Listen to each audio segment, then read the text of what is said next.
Hi students, BSc Aviation complete பண்ண பிறகு போகக்கூடிய டாப் 7 ஜாப் ரோல்ஸ் பத்தி தான் இன்னைக்கு நம்ம பார்க்க போறோம். அதுல வந்து ஃபர்ஸ்ட் ஒன் பாத்தீங்கன்னா flight operations and pilot careers பத்தி பார்க்க போறோம். Second one aviation management and operations பத்தி பார்க்க போறோம். Third one aircraft maintenance and engineering பத்தி பார்க்க போறோம். Fourth one aviation safety and security பத்தி பார்க்க போறோம். Fifth one cargo and logistics பத்தி பார்க்க போறோம். Sixth one corporate and business aviation பத்தி பார்க்க போறோம். Seventh one government and regulatory bodies பத்தி பார்க்க போறோம். ஸோ இந்த டீடைல்ஸ் எல்லாம் பார்க்கறதுக்கு முன்னாடி நீங்க ஏர்லைன்ஸ் ரிலேட்டடா ஒரு டிபார்ட்மெண்ட் எடுத்து படிக்கணும் அப்படின்னு ஆசைப்பட்டீங்கன்னா மறக்காம நம்மளுடைய சேனலை சப்ஸ்கிரைப் பண்ணி வச்சுக்கோங்க. கூடவே பெல் ஐகான் வரும், அதையும் மறக்காம கிளிக் பண்ணி நம்ம வீடியோக்குள்ள வாங்க. First one flight operations and pilot careers. இந்த பிஎஸ்சி ஏவியேஷன் கம்ப்ளீட் பண்ணீங்கன்னா கமர்ஷியல் பைலட்ல உங்களால ஜாபுக்கு வந்து போக முடியும். ட்ரைனிங் எடுத்துட்டு ஜாபுக்கு அஃபிஷியலா போக முடியும். நெக்ஸ்ட் ஃபர்ஸ்ட் ஆஃபீஸர் அப்படின்னு சொல்லுவாங்க. ஃபர்ஸ்ட் ஆஃபீஸர் அப்படின்னா கோ பைலட்ஸ்ன்னு சொல்லுவாங்க. அந்த கோ பைலட்ஸ்க்கு நம்மளால போக முடியும். நெக்ஸ்ட் ஃபிளைட் டிஸ்பேச்சர் அப்படின்னு சொல்லுவாங்க. அந்த ஃபிளைட் டிஸ்பேச்சர் லைனுக்கு நம்மளால போக முடியும். அடுத்து ஏடிசி ஏர் டிராஃபிக் கண்ட்ரோலர்னு சொல்லுவாங்க. அந்த ஏர் டிராஃபிக் கண்ட்ரோலர் லைனுக்கு நம்மளால போக முடியும்.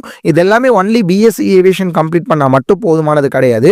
இது போக அடிஷ்னலா நீங்க ஒரு சில கோர்சஸ் பண்ணீங்க அப்படின்னா இந்த பொசிஷன்ஸ்க்குலாம் உங்களால போக முடியும். செகண்ட் லைன் வந்து பாத்தீங்கன்னா ஏவியேஷன் மேனேஜ்மெண்ட் அண்ட் ஆபரேஷன்ஸ். இந்த ஏவியேஷன் மேனேஜ்மெண்ட் அண்ட் ஆபரேஷன்ஸ்ல ஏர்போர்ட் மேனேஜரா உங்களால போக முடியும். ஏர்லைன்ஸ் ஆபரேஷன்ஸ் மேனேஜரா உங்களால போக முடியும். ஏவியேஷன் சேஃப்டி ஆஃபீஸராக உங்களால் போக முடியும். கிரவுண்ட் ஹேண்ட்லிங் மேனேஜராக உங்களால் போக முடியும்.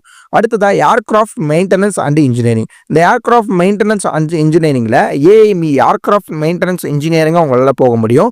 ஏவியேஷன் டெக்னீஷியனாக உங்களால் போக முடியும். குவாலிட்டி அசூரன்ஸ் இன்ஸ்பெக்டராக உங்களால் போக முடியும். அடுத்ததாக ஏவியேஷன் சேஃப்டி அண்ட் செக்யூரிட்டி. இதில் வந்து பார்த்தீங்கன்னா ஏவியேஷன் சேஃப்டி இன்ஸ்பெக்டராக உங்களால் போக முடியும். ஏர்போர்ட் செக்யூரிட்டி கோஆர்டினேட்டராக உங்களால் போக முடியும். அடுத்து மேனேஜ்மெண்ட் ஸ்பெஷலிஸ்ட்டாக உங்களால் போக முடியும். அடுத்ததா கார்கோ அண்ட் லாஜிஸ்டிக்ஸ். இந்த கார்கோ அண்ட் லாஜிஸ்டிக்ஸ் டிபார்ட்மெண்ட் பாய்ஸ்க்கு ரொம்ப பிடிச்ச டிபார்ட்மெண்ட். இதுல ஏர் கார்கோ மேனேஜரா உங்களால போக முடியும்.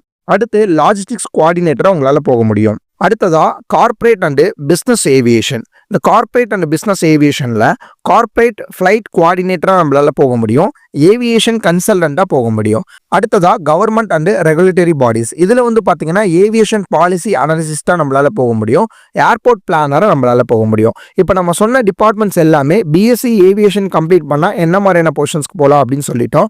இதுக்கு வந்து ஜாப் எங்கெல்லாம் ஹையர் பண்ணுவாங்க அப்படின்னு எடுத்துட்டீங்கன்னா ஏர்லைன்ஸ், ஃபார் எக்ஸாம்பிளா இண்டிகோ, எமிரேட்ஸ், அடுத்து ஸ்ரீலங்கன் ஏர்வேஸ் இருக்கு. ஏர்போர்ட்ஸ்க்கும் உங்களால ஜாப் பொசிஷன்ஸ்க்கு போக முடியும். ஃபார் எக்ஸாம்பிளா டெல்லியில் உள்ள ஏர்போர்ட், துபாய் ஏர்போர்ட், இந்த மாதிரி பெரிய பெரிய ஏர்போர்ட்ஸ்க்கு நம்மளால போக முடியும். அடுத்ததா எம்ஆர்ஓ. எம்ஆர்ஓ அப்படின்னா maintenance repair and overhaul organisation அப்படின்னு சொல்லுவாங்க. அந்த இதுக்கு நம்ம ஹையரிங்க்கு போக முடியும். அடுத்ததா டிஃபென்ஸ். டிஃபென்ஸ் அப்படின்னா இந்தியன் ஏர்ஃபோர்ஸ் இருக்கு. இந்த இதுக்கு நம்மளால போக முடியும். அடுத்ததா ஏவியேஷன் ட்ரைனிங் அகாடமிஸ்க்கு நம்மளால போக முடியும். ஸோ இதுக்கெல்லாம் வந்து பார்த்தீங்கன்னா இந்த சர்டிஃபிகேட்ஸ்லாம் நீங்கள் முடிச்சிருந்தீங்கன்னா லைசன்ஸ் வாங்க முடியுமான்னு கேட்டிங்கன்னா ஒரு சில டிபார்ட்மெண்ட்ஸ் நீங்கள் முடிச்சிருந்தீங்கன்னா லைசன்ஸ் வாங்க முடியும். ஃபார் எக்ஸாம்பிளா பைலட் நீங்கள் கம்ப்ளீட் பண்ணீங்கன்னா சிபிஎல்ங்கிற லைசன்ஸ் வாங்க முடியும். அடுத்து ஏஎம்இ கம்ப்ளீட் பண்ணீங்கன்னா அதில் வந்து ஒரு சில லைசன்ஸ்லாம் இருக்குது, அதை வாங்க முடியும். அடுத்து ஏர் டிராஃபிக் கண்ட்ரோலில் ஏடிசி சர்டிஃபிகேஷனில் வந்து ஒரு சில இதெல்லாம் வாங்க முடியும். ஸோ இந்த டிபார்ட்மெண்ட்ஸ் எல்லாமே தமிழ்நாட்டில் நீங்கள் பிஎஸ்சி ஏவியேஷன் கம்ப்ளீட் பண்ணீங்கன்னா ரொம்ப ஈஸியாக போகக்கூடிய ஜாப் பொசிஷன்ஸ். ஸோ இந்த ஜாப் பொசிஷன்ஸ்க்கு போகணும் அப்படின்னா கண்டிப்பாக பிஎஸ்சி ஏவியேஷன் நீங்கள் படிச்சிருக்கணும். ஸோ பிஎஸ்சி ஏவியேஷனுக்கு தமிழ்நாட்டில் காலேஜஸ் நிறைய இருக்குது. பட் எந்த மாதிரியான காலேஜில் பிளேஸ்மெண்ட்ஸ் பண்ணி கொடுப்பாங்க, எங்கெங்கெல்லாம் ஃபீஸ் ஸ்ட்ரக்சர் கம்மியாக இருக்கும் அப்படிங்கிறது இந்த வீடியோ பார்த்துட்டு யாருக்குமே தெரியாது. ஸோ காலேஜஸ் எங்கெங்கெல்லாம் பிரைவேட் காலேஜ் அவைலபிளாக இருக்குது. இது போக ஃபீஸ் ஸ்ட்ரக்சர் எங்கெங்கெல்லாம் கம்மி பண்ணி கொடுத்துட்ருக்காங்க.